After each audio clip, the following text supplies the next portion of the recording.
हमने इस चैप्टर में सूचकों के बारे में पढ़ा, उसके बाद अम्ल एवं क्षारकों के रासायनिक गुणधर्म पढ़े, जिसमें धातुओं के अम्ल के साथ अभिक्रिया, धातुओं की क्षारकों के साथ अभिक्रिया पढ़ी, फिर धातु कार्बोनेट, धातु हाइड्रोजन कार्बोनेट, अम्ल क्षारक और लवण की आपस में अभिक्रिया पढ़ी, जिसको उदासीनीकरण की अभिक्रिया भी कहते हैं।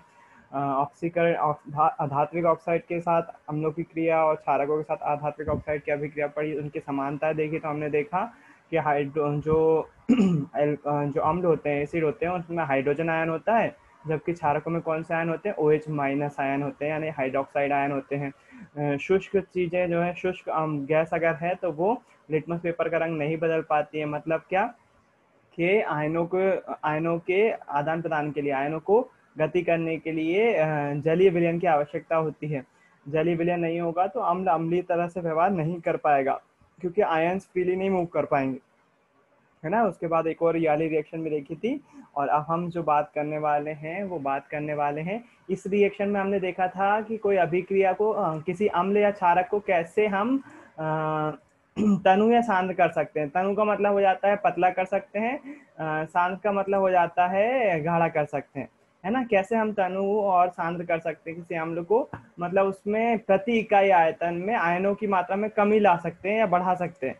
उससे क्या हो जाएगा, उससे वो तनु या शांत हो जाएगा, पतला हो जाएगा या गाढ़ा हो जाएगा, है ना। मतलब क्या, मतलब ये कि अम्ल और क्षारकों की कुछ ना कुछ हम उसको पतला, मतलब कुछ अम्ल पतले भी होते हैं, कुछ कम तीव्र भी होते हैं, कुछ ज्यादा तीव्र भी होते हैं, है ना। कुछ तनु होते हैं, कुछ शांत होते हैं। तो कैसे पता चलेगा कोई अम्ल कितना तनु है कितना शांत है, कैसे पता चलेगा?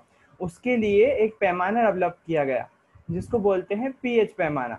जैसा कि आपने ऊपर देखा, अम्लों में जो है वो हाइड्रोजन आयन और आयन, उसमें क्षारकों में जो है OH माइनस आयन जो है उपस्थित होते हैं। इसके आधार पर एक पैमाना डेवलप किया गया जिसको पीएच स्केल बोलते हैं, हिंदी में बोले तो पीएच पैमाना बोलते हैं, है ना। किसी विलयन में उपस्थित हाइड्रोजन आयन की सांद्रता ज्ञात करने के लिए एक स्केल विकसित किया गया जिसे पीएच स्केल कहा जाता है। इस पीएच में पी सूचक है पुष्पांश का। पीएच का फुल फॉर्म क्या है? पी का मतलब हो जाता है पुष्पांश, जिसको जो कि एक जर्मन भाषा का शब्द है और उसका अर्थ होता है शक्ति, है ना। आप इसको पी से पावर भी रिप्रेजेंट कर सकते हो, पी से पावर भी बोल सकते हो, जबकि है वो पी से पुषांश शब्द है, जो कि जर्मन भाषा का शब्द है। उसका मतलब होता है शक्ति, पावर, और एच का मतलब होता है हाइड्रोजन, है ना। इस पीएच स्केल में 0 से लेकर 14 तक अंक होते हैं, है ना। तो पीएच पैमाने को ज्ञात कर सकते हैं। साधारण पीएच को एक ऐसी संख्या के रूप में देखना चाहिए जो कि किसी विलयन की अम्लीयता एवं क्षारीयता को दर्शाते हैं। हाइड्रोनियम आयन की सांद्रता जितनी अधिक होगी उसका मान, पीएच मान, उतना ही कम होगा। याद रखिए, हाइड्रोनियम आयन की सांद्रता जितने अधिक होगी उस पीएच का मान उतना ही कम होगा। मतलब हाइड्रोनियम की जगह यहाँ हाइड्रोजन भी बोल सकते हो। अब हाइड्रोजन आयन की सांद्रता जितनी अधिक होगी पीएच का मान उतना ही कम होगा। किसी उदासीन विलयन का पीएच मान कितना होता है? 7 होता है। किसी उदासीन विलयन का पीएच मान 7 होता है। यदि पीएच स्केल में किसी विलयन का मान 7 से कम है तो ये अम्लीय विलयन होगा। इसको अंडरलाइन करने वाली बात है, और इसको जो है वो आप बिल्कुल पूरी तरह से रट लेंगे इसको, है ना। ये कहीं से भी कहीं हद तक आपसे मिस नहीं होना चाहिए। किसी भी उदासीन विलयन का पीएच मान 7 होता है, 7 से कम होता है तो ये अम्लीय विलयन होगा। यदि 7 से ज्यादा 14 तक बढ़ता है तो वह OH की सांद्रता में वृद्धि को दर्शाता है, अर्थात यहाँ क्षार की शक्ति बढ़ रही है। सामान्यतः पीएच सार्वत्रिक सूचक अंतर्भारित पेपर द्वारा ज्ञात किया जाता है। तो इसको तो आप छोड़ भी सकते हो आखिरी लाइन को। केवल इतना याद रखिएगा, ये आपके सामने नीचे पेपर बना हुआ है, कौन सा पीएच पैमाना बना हुआ है, इसमें जो है इस तरह का कुछ पैमाना होता है। अब थोड़ा सा मैं अपनी तरफ से समझा दूं इसको, इस पीएच पैमाने को अपनी तरफ से समझा दूं ताकि आपको मेरी भाषा भी समझ में आ जाए, है ना। तो पीएच पैमाना क्या होता है, थोड़ी इसकी जनरल नॉलेज की बात कर लेते हैं पहले। जैसे मैंने आपको बताया, पी छोटा बनाया जाता है इसमें हमेशा, ये याद रखेंगे, और एच बड़ा बनाया जाता है।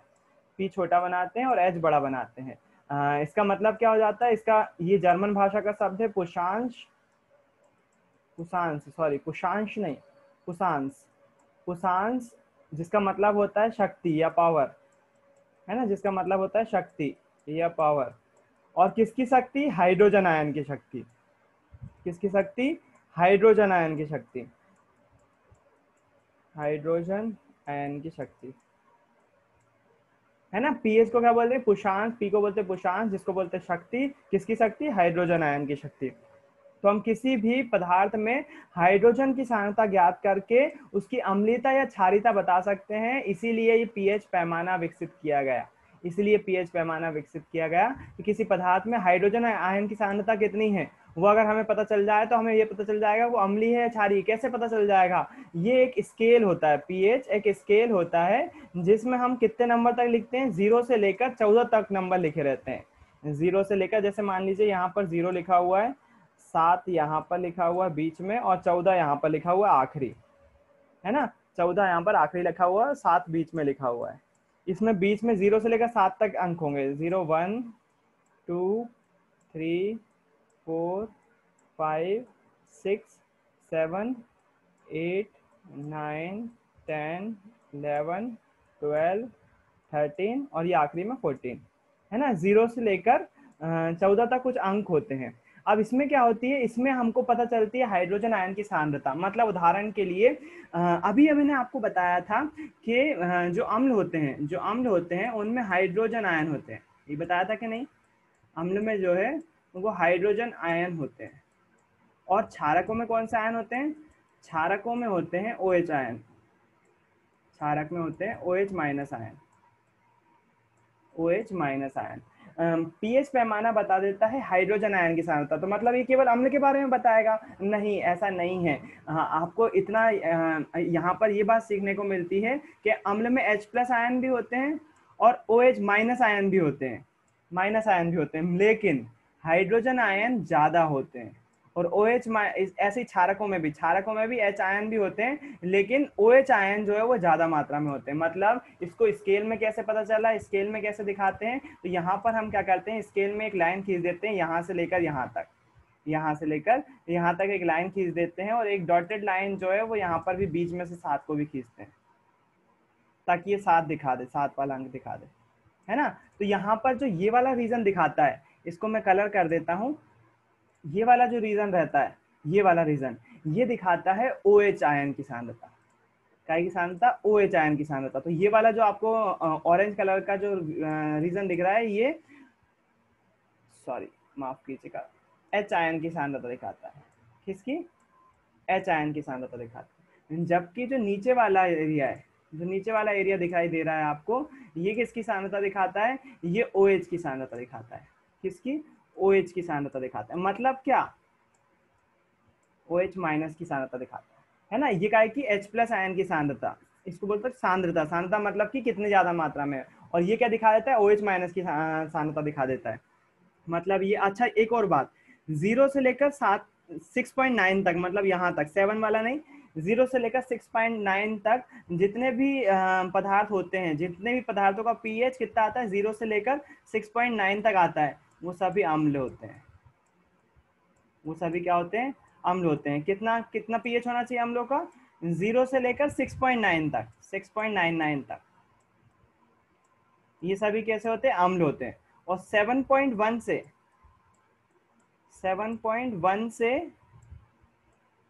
14 तक, 7.1 से लेकर 14 तक अगर पीएच मान आता है तो वो सभी क्षारक होते हैं। सभी क्या होते हैं? क्षारक होते हैं। तो ये पीएच पैमाना है। इसमें अभी जो है आपको इतनी बातें समझ में आई कि पीएच पैमाना, उसका फुल फॉर्म क्या होता है? पुशांस ऑफ हाइड्रोजन। पुशांस जर्मन भाषा का शब्द है जिसका मतलब होता है पावर, शक्ति। शक्ति ऑफ हाइड्रोजन, किसी पदार्थ में उपस्थित हाइड्रोजन आयन की शक्ति या सांद्रता को हम पीएच पैमाने से दर्शाते हैं, है ना। तो किसी पदार्थ में दो अम्ल और क्षारकों में दोनों ही उपस्थित होते हैं, हाइड्रोजन आयन भी होते हैं और हाइड्रोक्साइड आयन भी होते हैं। लेकिन अम्लों में देखो, अम्लों में यहाँ पर हाइड्रोजन आयन ज्यादा दिखाई दे रहा है आपको, हाइड्रोजन आयन ज्यादा दिखाई दे रहा है, क्षार जो OH आयन है वो कम दिखाई दे रहा है। देखो ऑरेंज कलर ज्यादा है कि ब्लू कलर ज्यादा है अम्लों में? ऑरेंज कलर ज्यादा है ना, मतलब कौन सा आयन ज्यादा है? हाइड्रोजन आयन ज्यादा है। और क्षारकों में देखो, क्षारकों में कौन सा रंग ज्यादा है? ऑरेंज ज्यादा है कि ब्लू ज्यादा है? आप लोग ब्लू ज्यादा है। ब्लू ज्यादा है, मतलब क्षारकों में कौन से आयन ज्यादा होते हैं? OH माइनस आयन ज्यादा होते हैं। तो अम्लों में हाइड्रोजन आयन ज्यादा होते हैं और क्षारकों में OH माइनस ज्यादा होते हैं। मतलब दोनों में ही पाए जाते हैं दोनों चीजें, लेकिन जिसकी ज्यादा मात्रा रहती है उसी को हम ज्यादा वैल्यू देते हैं। तो अम्ल जो है उनका पीएच मान 0 से लेकर 6.999 तक होता है, और क्षारकों का मान 7.1 से लेकर 14 तक होता है। और साथ किसका होता है? सात ऐसे, सात पे देखो, सात वाले अगर इस वाले पोर्शन को देखोगे आप तो जितना ऑरेंज भाग है उतना ही ब्लू भाग है, सेम है ना, दोनों बराबर मात्रा है, मतलब धनायन जितना होगा उतना ही ऋणायन भी होगा, मतलब जो भी पदार्थ होगा वो उदासीन होगा। तो सात पीएच मान सात जिसका होता है, बहुत बार पूछा गया है ये क्वेश्चन, पीएच मान सात किसका होता है, तो पीएच मान सात, पीएच बराबर से सात होता है पानी का, मतलब हमारा जो शुद्ध पानी होता है उसका पीएच मान कितना होता है, सात।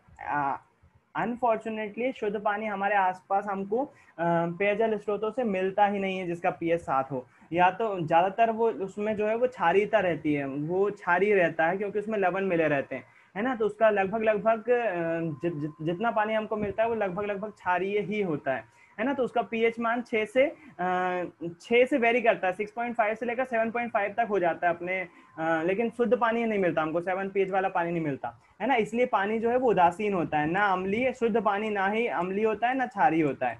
क्यों? क्योंकि इसका पीएच मान 7 होता है, इसमें जितने प्लस आयन है मतलब हाइड्रोजन आयन है उतनी हाइड्रोक्साइड आयन है, जिसके कारण से पानी को हम क्या बोलते हैं, उदासीन बोलते हैं, और इसका पीएच मान कितना होता है, 7, बहुत बार पूछा गया है। एक और चीज यहाँ पर मैं बताना भूल गया हूँ आपसे, पीएच के इंट्रोडक्शन में इसका फॉर्मूला भी पूछा जाता है, इसका फॉर्मूला भी लिखते हैं, तो इसका फॉर्मूला क्या लिखते हैं, आपकी बुक में नहीं है हालांकि ये, लेकिन पहले की बुक में था, तो पीएच का फॉर्मूला होता है माइनस ऑफ लॉग, लॉगरिथम एक टेबल होती है, एक मान होता है गणितीय, जैसे हम वास्तविक संख्या पढ़ते हैं, काल्पनिक संख्या पढ़ते हैं, वैसे ही लॉग में भी गणित का रूप होता है लॉग का, है ना, इसके मान अलग अलग डिफाइन रहते हैं, पहले से निकाले रहते हैं, इसको हिंदी में बोलते हैं लघु गणक, है ना, जिसके बारे में आपको मेरे ख्याल से 12th में सीखने को मिलेगा।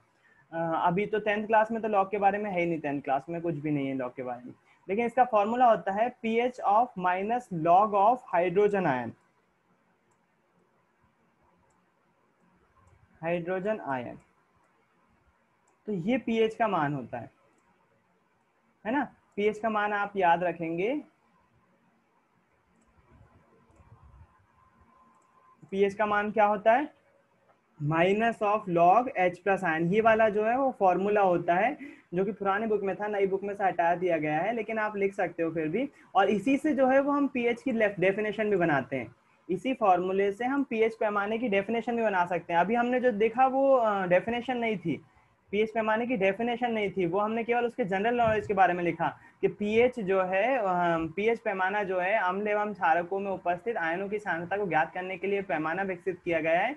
इसमें पी का मतलब होता है पुषांश, जो कि जर्मन भाषा का शब्द है जिसका अर्थ होता है शक्ति, और एच का मतलब होता है हाइड्रोजन आयन, है ना, मतलब पीएच पैमाना किसी पदार्थ में उपस्थित हाइड्रोजन आयन की सांद्रता को दिखाता है। ये जनरल नॉलेज वाली बात हुई। अगर इसकी परिभाषा बोलें तो परिभाषा इसकी होती है इस फॉर्मूले के बेस पर, देखो इसको लॉग को क्या बोलते हैं अपन हिंदी में, लघुगणक बोलते हैं, और हाइड्रोजन आयन तो ये है ही, तो किसी विलयन का पीएच पैमाना, किसी विलयन, परिभाषा बता रहा हूं मैं आपको, किसी विलयन का पीएच पैमाना उस विलयन में उपस्थित हाइड्रोजन आयन का ऋणात्मक लघुगणक होता है, ऋणात्मक लघुगणक होता है। तो इसको याद रखेंगे, पीएच पैमाने का फॉर्मूला क्या हो जाएगा, किसी विलयन में उपस्थित हाइड्रोजन आयन की सांद्रता का ऋणात्मक लघुगणक होता है, ऋणात्मक माइनस लगा हुआ साइन, ऋणात्मक लघुगणक होता है। तो ये पीएच पैमाना क्या होता है, किसी विलयन का पीएच मान उस विलयन में उपस्थित हाइड्रोजन आयन की सांद्रता का ऋणात्मक लघुगणक होता है, और ये वाला फॉर्मूला लिख दोगे, और उसके बाद बनेगा ये वाला डायग्राम। डायग्राम में मैंने आपको अम्ल और क्षारक दिखाया हुआ है, जबकि हमको लिखना कुछ और पड़ता है, क्या लिखना पड़ता है वो लिख के बता देता हूँ, अभी समझाने के लिए लिखा था मैंने, लेकिन रियलिटी में आपको ऐसा कुछ लिखना चाहिए, अम्ल और क्षारक की जगह आपको जो लिखना चाहिए वो बताता हूँ मैं। आपको ये लिखना चाहिए कि इस साइड एरो बनाओगे, एक ऐसा एरो बनाओगे, इसका कलर ब्लैक ही रखना है अपन को, और एरो बनाने के बाद यहाँ लिखोगे बढ़ती हुई अम्लता, एरो इसी साइड बनाएंगे, याद रखेंगे बढ़ती हुई अम्लता, मतलब इसका मतलब क्या हो जाएगा, जैसे जैसे मैं लिख लूं पहले, जैसे जैसे हम 7 से कम करते जाएंगे, देखो इस साइड जैसे जैसे जाते जाएंगे तो आपको देखो हाइड्रोजन, ये वाले जो हाइड्रोजन का मान है वो बढ़ता हुआ दिख रहा है, हाइड्रोजन आयन बढ़ता हुआ दिख रहा है, देखो यहाँ पर सबसे ज्यादा होगा, तो हाइड्रोजन आयन जैसे जैसे बढ़ता जाएगा विलयन की अम्लीयता भी बढ़ती जाएगी, मतलब कोई विलयन यदि जिसका पीएच मान 1 होगा और कोई विलयन जिसका पीएच मान 3 होगा, कौन कौन ज्यादा अम्लीय होगा? जिसका पीएच मान 1 होगा वो ज्यादा अम्लीय होगा। मतलब 7 से इस साइड बढ़ते हैं हम 0 की तरफ तो बढ़ती हुई अम्लीयता दिखाते हैं, और 7 से 14 की तरफ बढ़ते हैं, इस साइड बढ़ते हैं, 7 से 14 की तरफ बढ़ते हैं तो इस साइड क्या बढ़ रही होती है? इस साइड बढ़ रही होती है क्षारकीयता या क्षारीयता भी बोल सकते हो आप। यहाँ पर लिखेंगे बढ़ती हुई क्षारीयता, बढ़ती हुई क्षारीयता।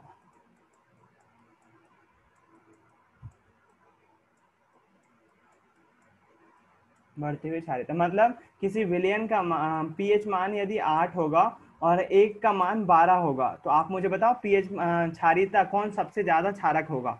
वो क्षारक कौन सा होगा? 8 वाला पीएच वाला सबसे ज्यादा क्षारीय होगा कि 12 पीएच वाला क्षारीय होगा? बताओ। भैया 12 वाला। बिल्कुल 12 वाला होगा, 12। क्योंकि यहाँ पर हाइड्रोक्साइड आयन ज्यादा दिखाई दे रहे हैं। तो बढ़ती हुई क्षारीयता मतलब 7 से ज्यादा बढ़ेंगे तो पीएच मान जो है वो बढ़ता जाता है, उसके साथ साथ क्षारीयता भी बढ़ती जाती है। तो ये है पूरा बेसिक नॉलेज पीएच के बारे में जो कि आपको पता होना चाहिए। उसकी डेफिनेशन बता दी मैंने। किसी विलयन का पीएच मान, किसी विलयन का पीएच मान उसमें उपस्थित हाइड्रोजन आयन की सांद्रता का ऋणात्मक लघुगणक होता है। वही फॉर्मूले से देखना, ये फॉर्मूला बस याद रखना, आपको डेफिनेशन आसानी से बन जाएगी। किसी विलयन का पीएच मान उसमें उपस्थित हाइड्रोजन आयन की सांद्रता का ऋणात्मक लघुगणक होता है। और इसके पहले ये परिभाषा लिखने से पहले आपको पीएच के बारे में बताना पड़ेगा कि पीएच क्या होता है। किसी पदार्थ की अम्लता एवं क्षारीयता या फिर किसी पदार्थ में उपस्थित हाइड्रोजन आयन की सांद्रता ज्ञात करने के लिए एक पैमाना विकसित किया गया जिसे हम पीएच पैमाने के नाम से जानते हैं। पीएच पैमाने में पी का अर्थात पी मतलब होता है पुषांश, जो कि जर्मन भाषा का शब्द है जिसका अर्थ होता है शक्ति, और हाइड्रोजन का एच मतलब होता है हाइड्रोजन, है ना। उसके बाद क्या लिखेंगे? उसके बाद जो है ये वाला फॉर्मूला लिखेंगे और इसकी पहले परिभाषा लिखेंगे और परिभाषा लिखने के बाद ये वाला फॉर्मूला लिखेंगे कि किसी विलयन का पीएच मान उसमें उपस्थित हाइड्रोजन आयन की सांद्रता का ऋणात्मक लघुगणक होता है। ये वाला फॉर्मूला लिखेंगे, बाकायदा ऐसा गोला बनाएंगे, उसके बाद ये वाला डायग्राम बनाएंगे। सिंपल सा डायग्राम है, कुछ भी नहीं है इसमें, है ना। एक लाइन खींचना है, पहले 0 7 14 उस पर दिखा लेना है, नीचे बना देना और उसको आधे भाग में डिवाइड कर देना है। बढ़ती हुई अम्लीयता, बढ़ती हुई क्षारीयता, 0 से लेकर 14 तक नंबर लिखे रहते हैं। आप चाहो तो इसमें बीच में भी लिख सकते हो 1 2 3 4 5 6 7 8, अच्छा 8 यहाँ पर लिख दिया था मैंने, 9 10 11 12 13, है ना। ऐसा हो सकता है। तो कुछ भी नहीं है पीएच पैमाने में, बिल्कुल इजी सा है। लेकिन अभी खत्म नहीं हुआ है पूरी बात, इसकी अभी एक और चीज देखेंगे अपन। यहाँ पर जो है वो लिखा हुआ है, एक टेबल दी हुई है और आपको प्रैक्टिकल करने के लिए बोला हुआ है कि आपको पीएच पैमाने का रंग बताना है कि पीएच पत्र, जैसे लिटमस पेपर होते हैं ना, वैसे पीएच का भी एक पेपर आता है। उसकी मदद से हम खानों जो भी किसी भी चीज का, किसी पदार्थ का पीएच मान निकाल सकते हैं, है ना। तो यहाँ पर उन्होंने क्या बोला है, आपको इन सब चीजों को इकट्ठा करना है और उस पर जो है वो पीएच का रंग देखना है और उसका पीएच मान निकालना है कि पीएच मान कितना आता है। और जितना पीएच मान आएगा उसके आधार पर आपको क्या लिखना है, पदार्थ की प्रकृति। कि पीएच मान जैसे मान लो उदाहरण के लिए 7 से कम आया तो पदार्थ की प्रकृति कैसी हो जाएगी? अम्लीय। 7 से ज्यादा आया तो हो जाएगी क्षारीय। अगर 7 आया तो हो जाएगी उदासीन, यानी कि पानी, पानी यहाँ पर है नहीं, नल का जल लिखा हुआ है लेकिन अपने यहाँ जो नल का जल होगा वो होगा नहीं, सबके अलग अलग इसका वैल्यू आएगी, है ना। तो ये सारी चीजें जो है वो हमको कर कर देखना है प्रैक्टिकल के माध्यम से। तो खैर अभी मैंने आपको पीएच पैमाने का जहाँ तक है वो दिखाया। आजकल इलेक्ट्रॉनिक आने लगे हैं, उसमें हम आसानी से केवल उसको टच करते हैं, जैसे थर्मामीटर आता है वैसे पीएच पैमाने के लिए भी इलेक्ट्रॉनिक आने लगे हैं और उसको जो है वो हम आसानी से कैलकुलेट कर सकते हैं। यहाँ पर केवल मार्गदर्शन के लिए इस स्ट्रिप पर उन्होंने क्या दिखा दिया है, कुछ पदार्थों का पीएच मान दिखा दिया है। तो जठर रस, जठर रस जो है वो हमारे पेट में जो हमारी पाचन क्रिया होती है, पाचन क्रिया में हमारे शरीर में उत्पन्न होता है जठर रस, उसका पीएच मान कहीं यहाँ होता है 0 और 1 के बीच में, मतलब 0.5, 0.5। और कहाँ निकलता है? हमारे पेट में से निकलता है। कुछ सोच सकते हो आप, इतना भयंकर अम्ल हमारी बॉडी में मौजूद है जिसका पीएच मान 0.5 होता है। देखो नींबू का रस यहाँ पर होता है, नींबू का रस का कितना होता है? 1.5, लगभग 2.2 लिखा हुआ है और लिखा एरो बनाया हुआ है यहाँ पर। महान इंसान है यार बड़े। एरो यहाँ पर बनाया हुआ है और लिखा हुआ है लगभग 2.2, 2.2 तो इस साइड होना चाहिए ना। खैर जाने दो। 2.2 मतलब यहाँ होता है, नींबू का रस यहाँ पर होता है। उसके बाद शुद्ध जल का 7 लिखा हुआ। मिल्क ऑफ मैग्नीशिया जो कि एसिडिटी के लिए दवाई रहती है, पिंक कलर की रहती है, डाइजीन के नाम से भी जाती है, जेलुसिल भी आती है, मिल्क ऑफ मैग्नीशिया, है ना। तो ये मिल्क ऑफ मैग्नीशिया जो है उसका पीएच मान 10 होता है, तो ये क्षारीय होती है। और सोडियम हाइड्रोक्साइड का विलयन लगभग 14 पीएच का होता है, बहुत ज्यादा स्ट्रॉन्ग, है ना। सोडियम हाइड्रोक्साइड के बारे में आप जानते हो, NaOH बोलते हैं जिसको। तो ये पीएच पैमाने था। अब इसके बाद क्या कहलाएंगे, यहाँ पर लिखा हुआ है अम्ल एवं क्षारक की शक्ति विलयन में क्रमशः H+ आयन तथा OH- के आयन पर की संख्या पर निर्भर करती है। यदि हम समान सांद्रता के हाइड्रोक्लोरिक अम्ल तथा एसिटिक अम्ल जैसे 1 मोलार विलयन लीजिए तो वह विभिन्न मात्रा में हाइड्रोजन आयन उत्पन्न करेंगे। अधिक संख्या में हाइड्रोजन आयन उत्पन्न करने वाले अम्ल को प्रबल अम्ल कहते हैं, जबकि कम संख्या में हाइड्रोजन आयन उत्पन्न करने वाले को दुर्बल अम्ल कहते हैं। तो अभी अपन ने केवल अम्ल पढ़ा था। जब पीएच मान देख लिया तो आपको पता चला कि 7 से कम तो बहुत सारी चीजें हो सकती हैं। सभी अम्लों के जो है वो पीएच मान 2 से लेकर 7 के बीच बहुत सारे हो सकते हैं। तो यहाँ पर 2 कैटेगरी बनती है, प्रबल और दुर्बल, जिसमें ज्यादा हाइड्रोजन आयन होते हैं। जैसे इस साइड ज्यादा हाइड्रोजन आयन है ना, तो यहाँ पर जो भी अम्ल आएंगे उनको प्रबल अम्ल बोलेंगे, और यहाँ पर जो अम्ल आएंगे उनको दुर्बल अम्ल बोलेंगे। सेम केस विथ क्षारकों के साथ भी यही होगा, बेसिस के साथ भी यही होगा। यहाँ पर देखोगे आप हाइड्रोक्साइड आयन सबसे ज्यादा होंगे, तो यहाँ पर जो भी क्षारक आएंगे उनको प्रबल क्षारक बोलेंगे, और यहाँ पर जो क्षारक आएंगे उनको दुर्बल क्षारक बोलेंगे। उनको कैसे क्षारक बोलेंगे, दुर्बल क्षारक बोलेंगे, है ना। तो इसको आपको याद रखना, प्रबल क्षारक और दुर्बल क्षारक। यहाँ पर लिखा हुआ है प्रबल अम्ल और दुर्बल अम्ल क्या कौन कौन से होंगे।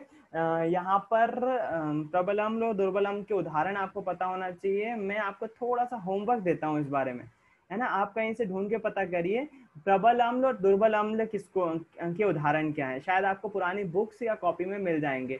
तो आपका ये होमवर्क है, आप पता करिए, नहीं तो मैं अगली क्लास में बताऊंगा तो खुद से ही, है ना। दैनिक जीवन में पीएच का महत्व। अभी पीएच पैमाना 4 नंबर में जब पूछा जाता है तो आपको उसकी डेफिनेशन लिखनी, जैसे मैंने बताया आपको पीएच के बारे में बताना है पहले, तो फिर उसके इसकी वाला क्वेश्चन बहुत अच्छे से आपकी कॉपी में लिखा हुआ होगा, मैंने पिछले साल बहुत अच्छे से करवाया हुआ है। तो सबसे पहले उसके बारे में बताना है, उसकी डेफिनेशन और फॉर्मूला लिखना है। उसके बाद आपको ये देखो पीएच स्केल लिखना है आपको। उसके बाद डायग्राम बनाना है। डायग्राम बनाने के बाद यहाँ पर पीएच का महत्व भी लिखना पड़ेगा। तो पहला लिखा हुआ है, क्या पौधे एवं पशु पीएच के प्रति संवेदनशील होते हैं। हमारा शरीर 7 से 7.8 पीएच परास के बीच कार्य करता है। मतलब हमारा जो मानव शरीर है उसको जो आसपास का वातावरण चाहिए वो 7 से लेकर 7.8 पीएच का परास चाहिए। परास मतलब रेंज, रेंज समझते हो ना, इतनी से इतनी रेंज तक हमारा शरीर काम करता है।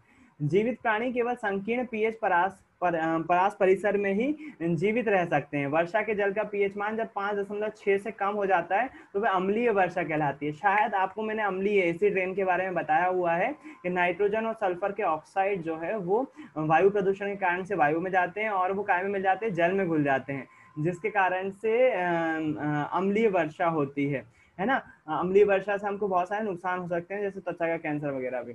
अम्लीय वर्षा का जल जब नदी में प्रवाहित होता है तो नदी के जल के पीएच का मान कम हो जाता है। ऐसी नदी में जलीय जीवधारों की उत्तरजीविता कठिन हो जाती है। मतलब कि आपको मालूम होना चाहिए कि हम ये याद रखना पड़ेगा आपको थोड़ा सा कि हम जो है वो 7 से 7.8 पीएच के बीच में ही जिंदा रह सकते हैं। और same case with water animals या फिर जलीय जीवों के केस में भी वही होता है। जलीय जीव यदि हम बात करें तो वो जिस पानी में रह रहे हैं उसका पीएच एक निश्चित होना चाहिए। अगर पीएच निश्चित नहीं होगा तो वो जलीय जीव मर जाएंगे। उदाहरण के लिए यदि अम्लीय वर्षा जो होती है उसका पीएच मान 5.6 से कम हो जाता है, और जो अम्लीय वर्षा यदि नदी में गिरेगी तो उसका पीएच मान भी कम कर देगी और मछलियां जो है वो मरने लगेंगी। आपके घर में यदि किसी के घर में एक्वेरियम हो, घर में होम एक्वेरियम हो, या फिर आप मछली पालते हो यदि किसी के घर में पली हुई हो, तो आप देखोगे वो मछली पालने वाला व्यक्ति जो है वो कुछ रेगुलर इंटरवल पर थोड़ा थोड़ा पानी चेंज करते रहते हैं। क्यों? क्योंकि जब हम मछलियों को खाना देते हैं तो मछलियां जो है वो उसको मल भी विसर्जित करती है, पोटी भी करती हैं उसी पानी में। जब वो मल विसर्जित करती हैं उस पानी में तो उस मल में होता है यूरिया, जिसके कारण से उस पानी का अमोनिया सॉरी उस मल में जो है वो अमोनिया उत्पन्न होता है, अमोनिया गैस उत्पन्न होती है, जिसके कारण से जो पानी का पीएच होता है ना वो अम्लीय होता जाता है लगातार। इसके कारण से हम घरों में जो मछली पालते हैं उसका पानी रेगुलर इंटरवल पे थोड़े थोड़े मात्रा में, इकट्ठा नहीं चेंज करते हैं, थोड़ा थोड़ी मात्रा में चेंज करते रहते हैं, जिससे वो पीएच बना रहता है। और वो पीएच थोड़ा बहुत भी इधर उधर हुआ, ज्यादा कम हुआ तो क्या हो जाएगा, मछली जो है वो बीमार पड़ जाएगी, उसको फंगस हो जाएगी और मछली जो है वो मर भी जाएगी। इसलिए जो है वो पानी का पीएच में मेंटेन करना जरूरी होता है, तो हर जीव के लिए जरूरी होता है। यहाँ पर देखो दूसरे ग्रहों में अम्ल पदार्थ लिखा हुआ है। शुक्र जो कि हमारे सौर परिवार का सदस्य है, शुक्र का वायुमंडल सल्फ्यूरिक अम्ल के मोटे श्वेत एवं पीले बादलों से बना हुआ है। मतलब जो शुक्र का वातावरण है वहां पर सल्फ्यूरिक अम्ल का वातावरण है, मतलब आप सोच सकते हो सल्फ्यूरिक अम्ल के बादल है वहां पर। आपको क्या लगता है इस ग्रह पर जीवन संभव है? जब वहां पर बादल H2SO4 के हैं, अम्ल के हैं, यानी कि उसका पीएच पैमाना कितना होगा, 0 मतलब 0 से 2 के बीच में कहीं होगा, है ना? तो क्या लगता है हम वहां पर जिंदा रह सकते हैं इस इतने अम्लीय वातावरण में? नहीं। नहीं रह सकते ना, इसीलिए बोला हुआ है कि हम पौधे और जीवों के लिए पीएच पीएच के प्रति संवेदनशील होते हैं। यहाँ पर जो है वो दूसरा पौधों के बारे में बात कर रहे हैं। आप देखो आपके बगीचे की मिट्टी का पीएच मान क्या है। अब मिट्टी का भी पीएच मान देखते हैं, है ना? हर एक पौधे को अलग अलग प्रकार की मिट्टी की जरूरत होती है। अच्छी उपज के लिए पौधों का एक विशिष्ट पीएच परास की आवश्यकता होती है। किसी पौधे के स्वस्थ विकास के लिए पीएच को ज्ञात करने के लिए विभिन्न स्थानों की मिट्टी एकत्रित कीजिए और क्रियाकलाप के अनुसार उनके पीएच की जांच कीजिए। और इस बात पर भी ध्यान दीजिए जहां से मिट्टी ले रहे हैं वहां कौन से पौधे उपज रहे हैं। तो एक फिर से आपको क्रियाकलाप दिया हुआ है, बोला अलग अलग जगह की मिट्टी इकट्ठी कीजिए और पीएच मान ज्ञात कीजिए उस मिट्टी का, है ना? और वो पीएच मान ज्ञात करने के बाद आप अच्छा ये बात तय है कि आप जरूरी नहीं है कि मिट्टी का पीएच मान, जैसे मैंने बोल दिया आपसे उदाहरण के लिए, गलत बोल रहा हूँ, उदाहरण के लिए 6 पीएच होना चाहिए मिट्टी का तो 6 ही होना चाहिए, नहीं, ऐसा नहीं है। हर एक फसल के लिए पीएच मान मिट्टी का अलग अलग होता है, वेरी करता है, और वही कृषि वैज्ञानिक पढ़ते हैं, है ना? कि इस फसल के लिए मिट्टी का पीएच पैमाना ये होना चाहिए, इसके लिए ये होना चाहिए। आजकल मिट्टी की टेस्टिंग की सरकार ने बहुत अच्छी सुविधा शुरू करी है गाँवों में। बहुत सारे किसानों को इसके बारे में पता भी नहीं रहता है, लेकिन सरकार जो है वो मिट्टी के सैंपल कलेक्ट करती है। आपको जैसे करवाना है तो एक सरकारी संगठन रहता है किसानों के लिए, किसान हेल्पलाइन भी रहती है, उस पर भी पता कर सकते हैं आप। उस पर जैसे फोन करेंगे और बोलेंगे कि मुझे मिट्टी की जांच करवाना है, तो कुछ पैसे लिए जाते हैं, नॉमिनल फीस रहती है, वो बहुत कम फीस रहती है, और सरकार की एक लैब आती है, वो मिट्टी का सैंपल लेके जाती है, और कुछ दिनों बाद मोबाइल पे ही आपको जो है वो मिट्टी की जांच रिपोर्ट भेज देगी कि इस मिट्टी का पीएच पैमाना ये है, इसका ये आपकी मिट्टी में इसकी ज्यादा मात्रा है, इसकी कम मात्रा है, आप ये फसल उगा सकते हो आपकी मिट्टी में, और आपको ये फसल नहीं उगाना चाहिए। जिसके कारण से क्या हो जाती है, मिट्टी की अपन को जांच पता चल जाती है, तो अपन वो फसल उगाएंगे तो हमारी ज्यादा आमदनी होगी, ज्यादा अच्छे से फसल होगी तो ज्यादा आमदनी भी होगी। तो बगीचे में बगीचे में या फिर खेती में भी मिट्टी का पीएच पैमाना अलग अलग पौधे के लिए डिसाइडेड रहता है। अगर वो पीएच के में नहीं रहेगा तो क्या हो जाएगा, मिट्टी जो है वो, अगर जैसे मान लीजिए पौधे को अम्लीय मिट्टी चाहिए थी, लेकिन आपने जो है वो मिट्टी का पीएच जो है वो आपने चूना डाल दिया उसमें खाद के रूप में, तो पीएच पैमाना क्षारीय, मतलब मिट्टी क्षारीय हो जाएगी थोड़ी सी, और वो फसल जो है वो नष्ट हो जाएगी। इसलिए मिट्टी का पीएच किस पौधे के लिए कितना पीएच चाहिए पड़ता है वो जरूरी होता है ज्ञात करने के लिए, है ना? इसलिए यहाँ पर भी पीएच पैमाना जरूरी होता है। उसके बाद आ जाता है हमारे पाचन तंत्र का पीएच। पीएच मतलब हमारी जो डाइजेशन सिस्टम होता है उसमें पीएच पैमाना क्या होता है। यह अत्यंत रोचक है कि हमारा उदर यानी कि स्टमक हाइड्रोक्लोरिक एसिड उत्पन्न करता है। ये उदर को हानि पहुंचाए बिना भोजन पाचन में सहायता करता है। अपच की स्थिति में उदर अत्यधिक मात्रा में अम्ल उत्पन्न करता है, जिसके कारण उदर में दर्द एवं जलन का अनुभव होता है। इस दर्द से मुक्ति के लिए एंटासिड, इसको ये वाला पूछा जा चुका है, ऑप्शन में आ चुका है। एंटासिड दवाई, एंटासिड जैसे क्षारकों का उपयोग किया जाता है। इस अध्याय के आरंभ में ही ऐसे एक उपचार के बारे में सुझाया था। एंटासिड अम्ल की आधे की मात्रा को उदासीन करता है। इसके लिए मैग्नीशियम हाइड्रोक्साइड MgOH का whole twice, milk of magnesia भी इसी को बोलते हैं। तो ये ऑब्जेक्टिव में पूछा जाता है, इसको अंडरलाइन कर लीजिएगा, है ना? एक जैसे दुर्बल क्षारकों का उपयोग किया जाता है। क्या लिखा हुआ है, सीधी सी बात ये लिखी हुई है कि हमारा जो स्टमक होता है, हमारा जो पेट होता है, जब हम खाना खाते हैं तो वो खाने में जो स्टमक वाला एरिया होता है, जो कि बायो में पढ़ेंगे अपन, बायो में जब हमारा खाना स्टमक में पहुंचता है तो स्टमकों की दीवार से अम्ल निकलता है। ये अम्ल क्या करता है, पहली बात तो हम जो खाना मुंह से चबा कर जाता है उसको तोड़ता है थोड़ा सा छोटे छोटे पोर्शन में, और तो और जो हम खाना खाते हैं उसमें अगर कोई हानिकारक बैक्टीरिया चला गया है, जीवाणु वगैरह चला गया है, तो वो अम्ल क्या कर देता है, उसको मार देता है। सोचो हाइड्रोक्लोरिक अम्ल बहुत ज्यादा तेज होता है, हमारी बॉडी में होता है और हमको कोई नुकसान नहीं होता। क्यों? क्योंकि हमारी बॉडी का जो स्टमक जहाँ से निकल रहा है ना, उसमें एक लेयर होती है, जिसके कारण से वो लेयर जब तक बनी रहती है तो वो अम्ल का प्रभाव उस अंग पर बिल्कुल भी नहीं होता है। कई बार क्या हो जाता है, वो लेयर में जो है वो कमी आ जाती है, या हमारे खाने में कमी होने के कारण से वो लेयर नहीं बन पाती है। उसके कारण से क्या होने लगता है, हमें पेट के छाले होने लगते हैं। शायद आपने सुना होगा पेट के छालों की बीमारी के बारे में। तो वो हमारे अंग के आसपास की लेयर जब हट जाती है और एसिड जब ज़्यादा मात्रा में डेवलप हो रहा होता है, जिसके कारण से क्या हो जाती है, हमको छालों पेट में छाले की या हाथ में छालों की समस्या उत्पन्न हो जाती है ना। तो हमारे पेट का पीएच पैमाना, हमारा पेट का पीएच भी मेंटेन रखना जरूरी है। जब हम ऊटपटांग खा लेते हैं, ज़्यादा अत्यधिक मात्रा में खा लेते हैं, तो हमारा पेट जो है वो ज़्यादा मात्रा में एसिड छोड़ता है उसको रिकवर करने के लिए, उसको खत्म करने के लिए या फिर उसको पाचित करने के लिए। जब ज़्यादा मात्रा में एसिड छोड़ता है तो आपको एसिडिटी की समस्या हो जाती है ना। तो पेट दर्द होगा, पेट में जलन होगी, आपको उबके जैसे आएंगे, उल्टी जैसी आएगी। कब होगी? जब ज़्यादा खा लोगे आप। उसके कारण से एसिडिटी की समस्या इसी को बोलते हैं। और एसिडिटी की समस्या को दूर करने के लिए, जब अम्ल ज़्यादा हो गया तो उसको बैलेंस करने के लिए क्या क्या करना चाहिए? छाछ खा लेना चाहिए। तो वो छारा ऐसा नहीं है फिर उसके बाद आप सरफ या साबुन खा लो, वो नहीं खाने को बोल रहा हूँ। उसके लिए दवाइयाँ आती हैं विशेषकर, है ना, जैसे milk of magnesium, magnesium hydroxide, ये छारी होती है। या इनो समझ लो, इनो देखा होगा ना आपने, इनो भी क्षारीय होता है। इनो पी लेते हैं यदि, तो वो अम्लता को जो है वो न्यूट्रल कर देता है, जिसके कारण से क्या हो जाती है, पेट में एसिडिटी खत्म हो जाती है। 6 सेकंड में इसलिए तो काम कर लेता है इनो, है ना। मालूम है उसको कि अंदर एसिड बढ़ गया है, वो क्षार अंदर डालेगा तो क्या हो जाएगा, पेट का पीएच पैमाना लेवल आ जाएगा, उदासीन हो जाएगा, और जो एसिडिटी के कारण परेशानी हो रही है वो खत्म हो जाएगी, है ना। ज्यादा मात्रा में अगर इनो ले लोगे तो क्या हो जाएगा, पेट में क्षारीयता बढ़ जाएगी। क्षारीयता बढ़ जाएगी तो खाना नहीं पचेगा। दोनों ही दिक्कत है। तो जितनी मात्रा में आपको बोला जाए उतनी मात्रा में लेना चाहिए क्षारीय पदार्थ। ज्यादा ले लोगे तो अपच की स्थिति होगी, खाना नहीं पच पाएगा, है ना, क्योंकि वो एसिड इसलिए मिलाया जा रहा है कि खाना पच जाए उसमें। ज्यादा क्षारीयता ले लोगे तो वो भी गड़बड़ हो जाएगा। इसलिए इसको पेट की क्षारीयता से जुड़ा हुआ है कि पेट में भी पीएच पैमाना काम कर सकता है हमारी बॉडी में, डाइजेशन सिस्टम में। उसके बाद पीएच पैमाने के कारण से दंत क्षय। मुंह के पीएच, मुंह जो हमारा मुंह होता है उसका पीएच 5.5 होता है, और अगर इससे कम होता है अगर हमारा पीएच पैमाना, तो हमारे दांत क्षय होना चालू हो जाते हैं। आपने कई बार अपने बुजुर्गों को कहते हुए सुना होगा, उनके दांत चिकने हो गए। दांत चिकने हो गए तो मतलब क्या, अभी हमारे दांत क्या है, नुकीले होते हैं, और नुकीले दांतों से हम जो है वो खाने को तोड़ सकते हैं आसानी से, नुकीले दांतों से। लेकिन जैसे जैसे एज बढ़ती जाती है, मुंह का पीएच पैमाना अगर हम मेंटेन नहीं करते हैं, तो वो नुकीलापन खत्म हो जाएगा, और फिर जो है वो चबाने में दिक्कत जाने लगी, जो कि बुजुर्गों में जाती है। वो खाने को तोड़ नहीं पाते हैं, जिसके कारण से क्या हो जाता है, उनको पेट वाली समस्याएं शुरू हो जाएंगी, पेट दर्द हो जाएगा, पेट का पाचन ठीक से नहीं होगा, क्योंकि उनके दांत जो है वो नहीं हो पा रहे। क्यों नहीं हो पा रहे? क्योंकि पीएच पैमाना, पीएच लेवल जो है वो मुंह का 5.6 तक मेंटेन रहना चाहिए। उसके लिए हम क्या करते हैं, जब भी हम रात में खाना खा के सोते हैं, तो हमारे खाना जो है वो दांत में कहीं ना कहीं बीच बीच में फंस जाता है, मुंह में कुछ ना कुछ रह ही जाता है ना। आप सोचोगे कि हम तो पानी पी लेते हैं, हम तो कुल्ला कर लेते, तो उसके बाद भी दांतों के बीच में इतना स्पेस रहता है कि खाना खाना बच जाता है। अब वो जब खाना बच जाता है तो रात भर हमारे मुंह में रखा पड़ा पड़ा जो है वो सड़ने लगता है। जी हाँ, सड़ने लगता है, उसमें बैक्टीरिया उत्पन्न हो जाते हैं।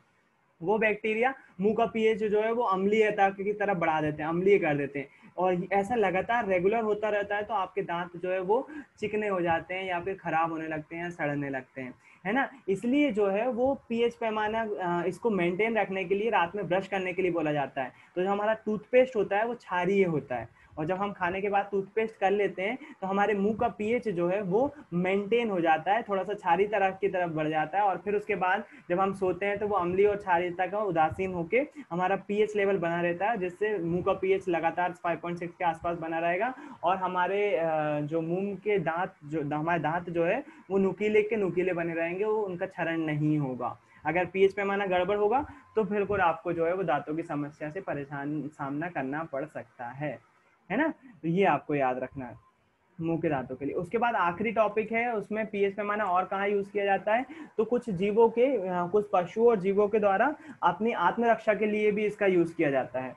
कभी डंक मारा हो आपने, मधुमक्खी ने आपको अगर काटा हो, तो मधुमक्खी का डंक एक अम्ल छोड़ता है, जिसके कारण से हम दर्द का अनुभव करते हैं। डंक मारे गए अंग में, अब देखना आप, नॉर्मल सी बात है, यहाँ पर जो है आपसे बोला जाए कि मधुमक्खी ने डंक मारा, कोई ना कोई अम्ल छोड़ा, अम्ल छोड़ा, उसको आपको क्या करना है, उसका ट्रीटमेंट करना है। तो आप अम्ल का ट्रीटमेंट करने के लिए क्या लगाओगे, उसको उदासीन करने के लिए क्या लगाओगे, क्षार लगाओगे। तो कोई भी चीज जो क्षारीय होती है, कोई भी चीज जो क्षारीय होती है, मधुमक्खी के काटे स्थान पर अगर आप लगाओगे तो आपको जो है वो 100% फायदा होने वाला है। अब वो क्षारीय सी बेकिंग सोडा भी हो सकती है, या फिर कुछ मात्रा में हम बोल सकते हैं आलू भी हो सकता है, वो भी थोड़ी सी स्टार्च के कारण से क्षारीय दिखाता है, तो आलू के कारण से भी आराम लग जाता है। गोबर कभी मत यूज करना, है ना, बोला जाता है कि गोबर यूज कर लो, लेकिन आपको मैं आपको बता रहा हूँ कि ऐसी चीज कोई भी लगा लो जो क्षारीय हो, वो बिल्कुल काम कर जाएगी। अगर आप वो लगा लोगे जो कपड़े धोने का सोडा है, तो वो गर्म होता है, वो फफोले पड़ जाएंगे उसके कारण से। बेकिंग सोडा सबसे बेस्ट है।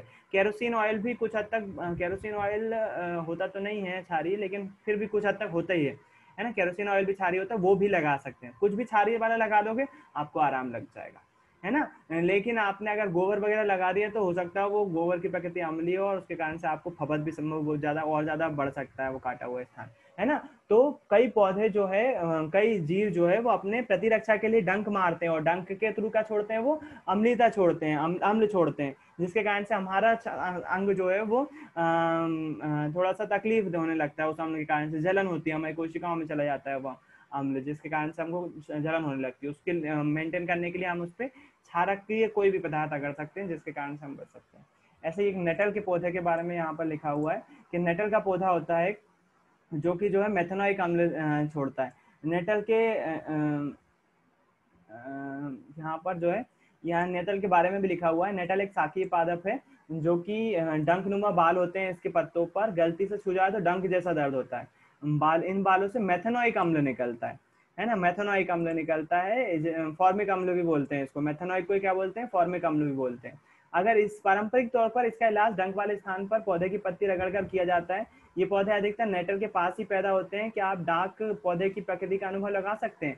तो देखो बोल रहे हैं कि अगर नेटल के पौधे से आपको दर्द होता है, उसके बगल में डांक का पौधा होता है, उस पौधे की पत्ती रगड़ लें तो हमारा ये नेटल के पौधे वाला जो हमको दर्द होता है वो दूर हो जाता है। तो आपसे बोल रहे हैं कि आप बता सकते हैं डांक की पौधे का प्रकृति कैसी होगी, अम्लीय हो या क्षारीय होगी जो आराम दे रहा है?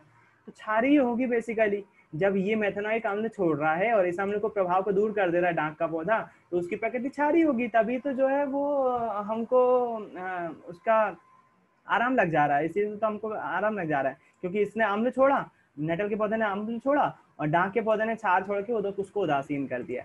जब भी आप कभी पहाड़ों में घूमने जाएं और गलती से नेटल के पौधे को छू जाएं, तो आपको क्या करना है, कुछ नहीं करना है, बगल में देखो एक डांक का पौधा भी होगा, उसकी पत्ती को रगड़ लेना है।